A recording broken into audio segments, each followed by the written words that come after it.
Recently or not so recently, I'm pretty slow to make content about current events. Joe Biden released his new tax proposal, which included, among other things, increasing the corporate tax, increasing the capital gains tax rate pretty substantially. Um, and I'm a pretty big fan of that. I think these are good ideas. Um, I don't particularly need. I don't particularly think we really need taxes to fund some of what Biden is proposing. I think infrastructure is generally something that we can afford to do pretty heavy deficit spending on.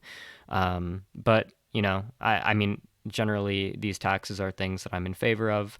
Um, but predictably, someone who is not a fan of this new proposal is Ben Shapiro. And this video came out of Ben Shapiro and his friends from the Daily Wire giving their very enlightened takes about the nuances of tax policy.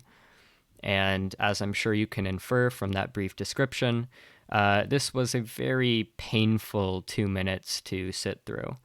Um, Mostly because Ben Shapiro, who sadly is probably the most intelligent person out of everyone in that room, um, is someone who kind of has like the understanding of economics and public policy that like resembles like a seventh grader who just watched Free to Choose for the first time and thinks that he's really fucking smart, and so he goes out and tells all of his friends about how feeding poor people is like distortionary to the economy or whatever the fuck.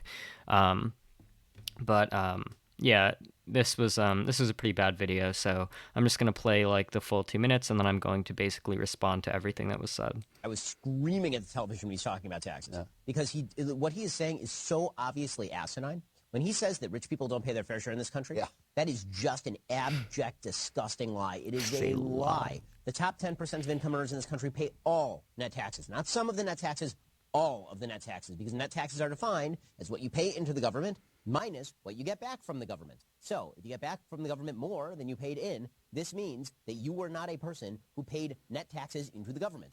Only the people at the top of the spectrum are paying net taxes in this country. All of the net taxes in this country. When he says they're not paying their fair share, the only thing he means by they're not paying their fair share is it should be nearly all of your income goes to the federal government. And when he says things like, I'm not going to tax anybody who's making under $400,000 a year, he is lying to you through his teeth. When he says I'm going to tax corporations, corporations are not human beings for purposes of taxes. The money that would have been passed on to you via income is being taxed up here. That money is now being withdrawn from the system and taken away from you. Corporations are going to have to raise prices in order to deal with the taxation effects. When he says that I'm going to tax all of these rich people on their capital gains taxes, what do you think those rich people are going to do rather than put their money in the stock market where they get taxed on capital gains? They're not going to put their money in the stock market. So what happens to your 401k if you're a union member or a teacher's union member? What do you think happens to all of the other 50% of the population who are invested in the stock market right now? And what happens to the businesses that hire you when Joe Biden decides that your boss needs to be taxed out of existence in order so that he can determine where the dollars go? This jackass who's never created a single job in his entire life. The people who don't pay their fair share in this country are the poor. We need to raise taxes on the poor. I'm not joking. I'm not joking. The poor in this country pay zero. The lower middle class in this country pay net zero. So we have a group of people who pay no taxes, a group of people who pay no net taxes, a group of people who pay all the net taxes. And his argument is that it's category 3 who don't pay their fair share. Fair share means your percentage of taxes. We've determined that there are some people who shouldn't pay any percent of taxes. The only fair taxing system is one in which everyone pays. Okay, so there's a variety of things that I want to address there. Firstly, with regards to this argument that, oh, Joe Biden said the rich don't pay their fair share, but they pay all of the net taxes, so, they're paying more than their fair share. Um, and this is actually the most, this is actually an injustice, right? And in order for the tax system to be just, the rich would be paying less. There's sort of three things that I want to say about that. The first is that even if this is true, and even if this is, in a sort of accurate representation of the facts, this seems totally morally irrelevant to me.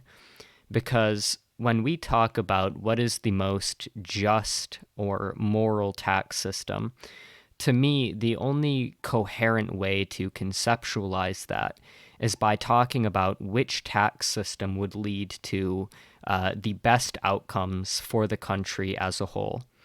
And it could be the case that the rich pay all of the net taxes. And it could still be the case that this arrangement, where they pay all of the net taxes and no one else does, or even an arrangement where they pay more net taxes and no one else does, it could still be the case that this arrangement is still the arrangement which produces the best results for the country as a whole. And when I talk about, good outcomes for the country, I'm talking about things like higher income mobility, lower inequality, lower crime, lower poverty, longer life expectancy, better social cohesion, higher quality of life, all things which empirically redistribution contributes to.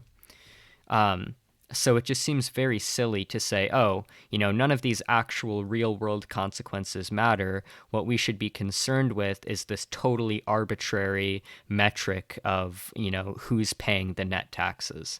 That just seems like a very stupid way to approach things. The second thing that I want to say is that the usage of statistics here is highly misleading, because the net tax metric that they are appealing to is a metric which fails to take into account the multitude of different ways that the government benefits and advantages rich people and corporations. So net taxes literally just takes into account like taxes, direct taxes, and then direct transfers. It does not take into account things like subsidies, or things like the government investing in certain businesses, or things like the government helping create demand for certain sectors, or things like mortgage and interest deductions, or things like the government research and development creating technologies that companies like Apple then go on to use and put into their products and make millions of dollars from.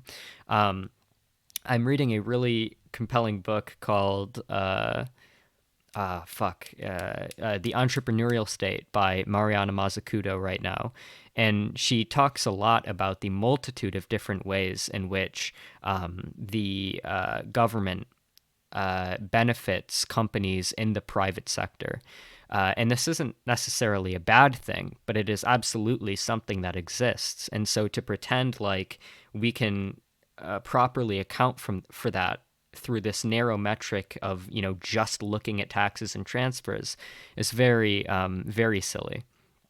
The third thing that I want to say is that even putting aside this individual metric, the concept that they're alluding to of the rich people paying the majority of taxes, or a crazy disproportionate amount of taxes in this country.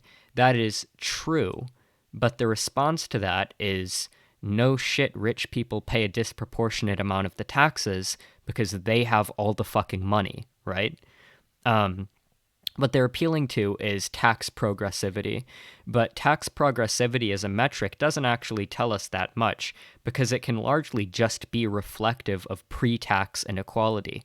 So, for example, the most social, democratic, redistributive countries in the entire world, that being the Nordic countries, have much less progressive tax systems than the US does. But the reason for that is because these countries have inequality that's so low that the money is more evenly spread out among the population. So in order for the government to get revenue through taxation, it has to tax like the general population, because the general population are the ones who have the money largely. But in the United States, because inequality is so high, if our government wants to get revenue, it has to get it by disproportionately taxing the rich, because the rich have all the fucking money, right? And so what's funny about this is that if the Nordics, if these highly equal, highly social democratic countries wanted to actually increase the progressivity of their tax system, one way that they could do it is by taking a fuck ton of money from middle class people and lower class people and giving it all to rich people. That would actually make their tax system more progressive. And I think that's just a sort of interesting example that sort of illustrates how misleading this metric is. Basically, what I'm saying is that if two different economies have the exact same tax system, but one economy has much higher levels of inequality, that economy is going to have inevitably a much more progressive tax system. So it's funny because they're saying, oh, look, the tax system is so progressive, it's actually fucking over the rich. It is being unfair towards the rich. But in reality, the only reason the tax bracket seems as progressive as it is because our economic system as a whole disadvantages or advantages the rich so much that they end up with all of the money. So that's just like incredibly misleading. Another thing that was brought up was the capital gains tax rate increase. And basically, the argument that Ben Shapiro made on this front is that it's going to crash the stock market and it's going to prevent people from investing because obviously a tax on capital gains is a tax on investment, or at least realized investment. So the problem with this argument is that, and Noah Smith wrote a really good article about this in Bloomberg a while back, where it was called "The World is Awash with Financial Capital," and the basic point of the argument is, as it sounds, that there is an excess, a massive surplus right now of investment and financial capital in the economy to be invested. This is for a variety of reasons. So right now, interest rates are at like historic lows, meaning it is cheaper and more financially convenient for people to invest than it like ever has been throughout history. Companies in the U.S. have like historically large access to savings right now, with they can invest. Many companies additionally bring in revenue at a higher rate than the availability of investments, right? So there's just a variety of reasons why right now in the economy there is a massive surplus of investment and money for available for investment. And so this idea that a modest increase in the capital gains tax rate is somehow going to prevent everybody who's currently throwing their money at investment to just stop investing, right? When we have this much investment such that the stock market is going to collapse and 401ks are going to collapse and it's going to harm the economy. This is a totally ludicrous fucking prediction. It's totally nonsensical.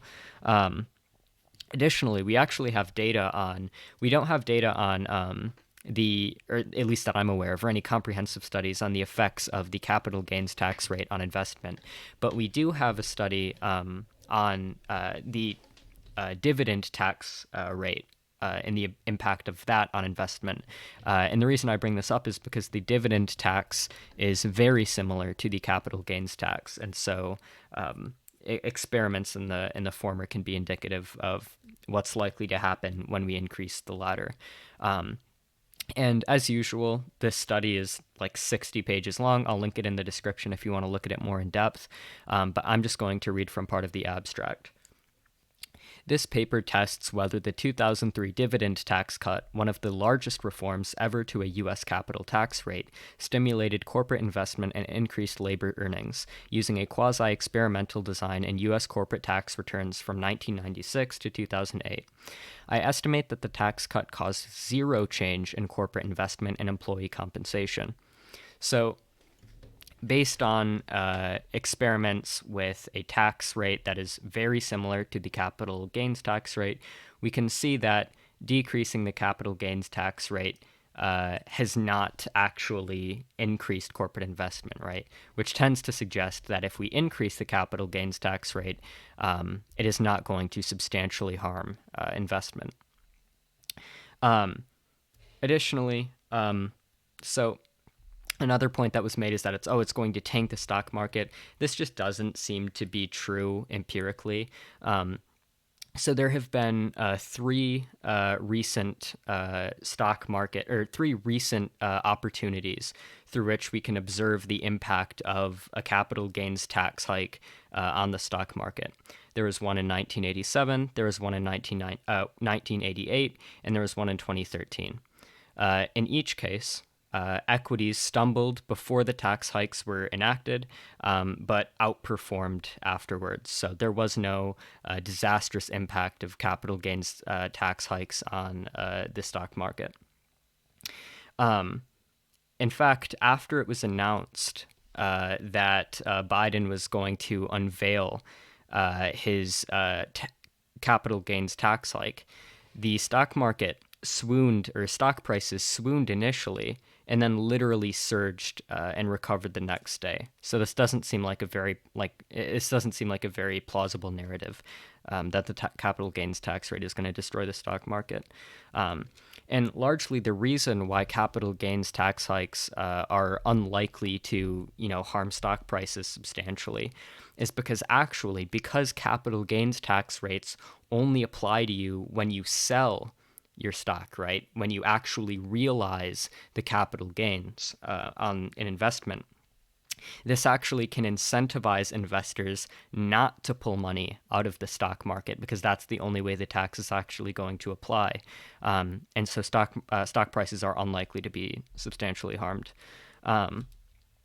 So in addition to this, another thing that I've heard, and I'm less confident in this argument, I don't know how much validity there is to this, but I've heard the argument been made that capital gains taxes can actually stabilize financial markets.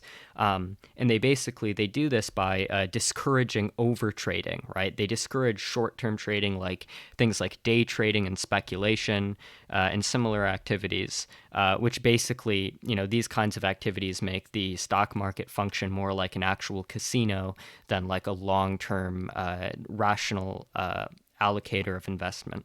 And so the idea is that by making finance markets more stable, by discouraging these kinds of overtrading, it makes financial markets more attractive to like patient long-term investment. Yeah, I guess the representation of the effects of the capital gains rate is totally off. Finally, Ben Shapiro talks a little bit about the corporate tax rate. And he claims that, if we make the corporate tax rate higher, it's going to hurt wages and it's going to hurt prices.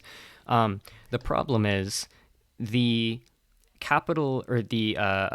corporate tax hike that Biden is proposing is not a very substantial one. In fact, it is only a partial undoing of Donald Trump's corporate tax cuts from 2017.